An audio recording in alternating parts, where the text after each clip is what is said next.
caawi hooyada bar naas nuujinta fadlan sare u qaad naas nuujinta caanaha hooyadu waa isha ugu fiican ee ubadku ka helo nafaqada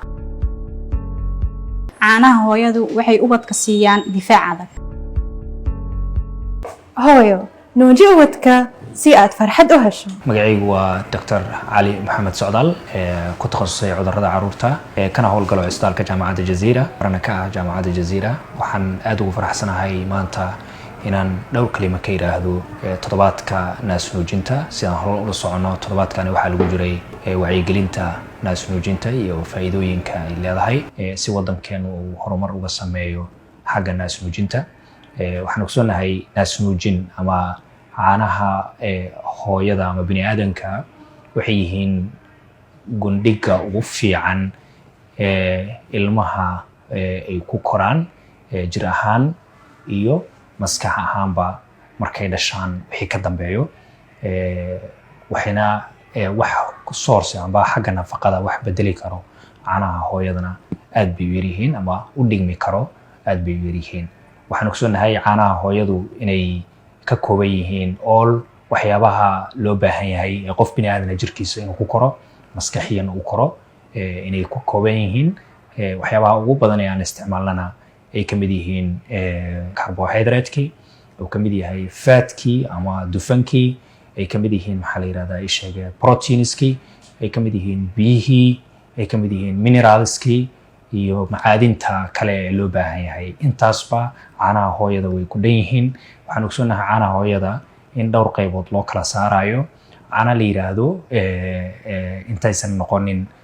majuo milki ama caanahii oo caadiga ahay intaysan noqon ka hor hooyadu waxay samaysaa wax loo yaqaano ama samaysmo inta uurka lagu jiraba cunuga yarka ku jiro wax loo yaqaano dambarta ama colostrum-ka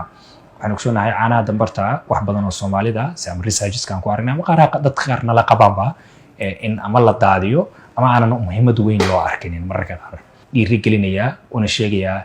ummadda Soomaaliyeed si carruurtaynu ay faa'iido badan uga helaan caanaha dambartu waa waxa ugu fiican ee la qabto waqtiga koowaad ee ilmuhu dhashaan ilaa 5 maalin 4 maalin ay ugu horeyso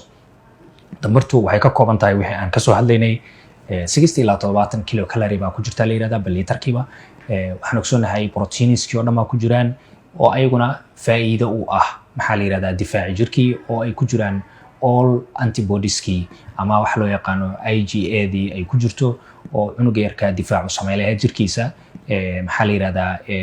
kana difaaci lahayd infections-kii iyo wixii oo dhan cholesterol-ka maadadaasi waxa loo yaqaanaa waxaan ogsoonahay ama dambarta liquid gold waxa la yiraahdo waay marka aad bay muhiim u tahay kalarkeeda waxa ay u taalana waa inay rich tahay ay ku tahay rich macaadin badan inay ka buuxdo oo nafaqo leh oo leh maxaa la yiraahdaa fatiskii leh ama dufankii leh ama biyihii leh waxaasoo dhan inay ku jiraan aad baan ugu dhiirigelinayaa hooyooyinka Soomaaliyeed wanaagsan inay ilmahooda caanaha dambarta iyo naas nuujinta aad u bilaabaan waxa la yiraahdaa marka naas nuujinta waxa la yiraahdaa qofka hooyada ay caadi u dhasho waxaan ogsoonahay WHO inay recommend gareynayso 6 bil ugu horeyso caanaha hooyada oo baraxla laakiin macnaheedu ma in la joojiyo ilaa 2 sano ee kale ku xigto caanuhu la sii wado caanaha baraxla waxa laga wadaa caanaha hooyada oo kaliya in la isticmaalo markii laga reebo daawada iyo waxyaabaha lamid ah qofku u baahan karo marka caanaha waxa 6 bil markii la gaaro waxa laga yaabaa cunuga inaysan ku filnaanin hooyadiina caani naaskiisa ku filnaanin birta ku jirta ku filnaanin protein ku jiro ku filnaanin sida darteed waa in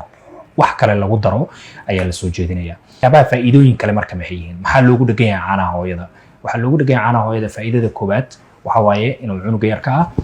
maxaa la yiraahdaa difaac sameeyo ka hor u sameeyaan difaac faa'iidada labaad ee ilmuhu ay leeyihiin waxa waaye inay infection-kii ugu hortagaan infection-kaasi ama ay yareeyaan macnaheedu ma infection-ka cunuga kuma dhacayo lama dhahayo laakiin cunuga naaska nuugo iyo cunuga aan naaska nuuginin waxay kala leeyihiin maxaa la yiraahdaa faa'iidooyin bay kala leeyihiin waxa la ogaaday researchers-ka ama cilmi baarisada la sameeyay ilmahaasi aad uga wanaagsan yihiin xagga infection-ka inuu ku dhaco ah xagga koriishada xagga maskaxda iyo waxyaabaha lamid oo dhan sidii maxaa kamid ah infection-kii waxaa kamid ah qaar jeexa oo ilmaheen wax badan u dhintaan waxaa kamid ah shubankii oo ilmaheen wax badan u dhintaan marka aad bay u wanaagsan tahay inaysan ku soo laalaabanin xanuunada noocaasa faa'iido ay leeyihiin caanaha bay kamid tahay iyo cunugii jir ahaan inuu koro maskax ahaan inuu koro marka ilmaha waxa la yiraahdaa naaska si gooniya loogu daayo way ka intelligence badan yihiin markii la yiraahdo barbariga ilmaha aan loo deynin inta way ka sii faa'iido badan yihiin oo waxa la yiraahdaa ishak wax badan oo kale todo faa'iidooyin ah bay u leeyihiin ilmaha yararka ah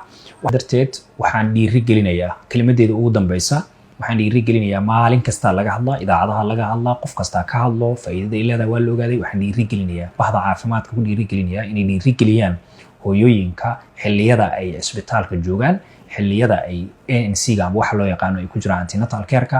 xilliyada isbitaalada ilmaha ay la imaadaan xilliyada ilmaha immunizationka loo samaynayo in aanan laga daalinin oo maxaa la yiraahdaa la dhiiri geliyo hooyo kastana la baro faa'iidada ay leeyihiin caanaha iyo naasnuujinta labadaba cunuga iyo hooyadaba ay leedahay bulshada waxa ayagana ku dhiiri gelinayaa inay dhageystaan wacyigelinta dadka ahlul cilmiga ah amaba dhaqaatiirta iyo dadka health workerska ama caafimaadka shaqeeya u soo jeedinayaan ayaguna inay dhageystaan tijaabiyaan waana wax la ogyahay qof kastaba marka sidaa darteed waxaan u rajaynayaa qof walbaba inuu fariintaani ay ka faa'iideysto una sii dhiiri geliyo cidda ugu dhow ee markaa maxaa la yiraahdaa uu la nool yahay sidaa darteed caafimaad ayaan rajaynaya